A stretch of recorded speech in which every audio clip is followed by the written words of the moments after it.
ఇక్కడ పవన్ కళ్యాణ్ని విమర్శించే వాళ్ళు ఉన్నారు, పొగిడే వాళ్ళు ఉన్నారు, అభిమానించే వాళ్ళు ఉన్నారు, ద్వేషించే వాళ్ళు ఉన్నారు. ఎవరి వాదన వాళ్ళది. పవన్ 21తోనే ఎందుకు సరిపెట్టుకున్నారు, అందులో తెలుగుదేశం పార్టీ వాళ్ళని కూడా సీట్లు ఎందుకు ఇచ్చుకున్నారు? నాకు అర్థమైనంత వరకు అందులో కీలకమైనటువంటి అంశం ఏంటంటే, తన మనుషులు గెలుస్తారన్న నమ్మకం లేదు.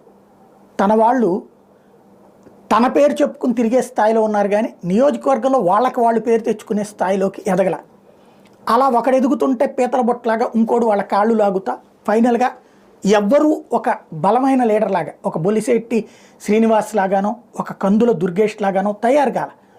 అలా కనుక ఓ 100 మంది తయారైతే పవన్ కళ్యాణ్ కొట్లాడి అయినా సీట్లు తీసుకోగలిగారు. లేరు. కిరణ్ రాయళ్ళైనా, పోతిని మహేష్లైనా, పోతిని మహేష్ మళ్ళీ సమర్థుడే, కానీ ఈయన ఇప్పించుకోలేకపోయారు. అది బీజేపీతో పొత్తు వల్ల. మిగతా వాళ్ళల్లో చూసుకుంటే తక్కువే పరిస్థితి. అంటే తెలుగుదేశంతో పొత్తు కారణంగా వీళ్ళు గెలవాలనుకుంటున్నారు.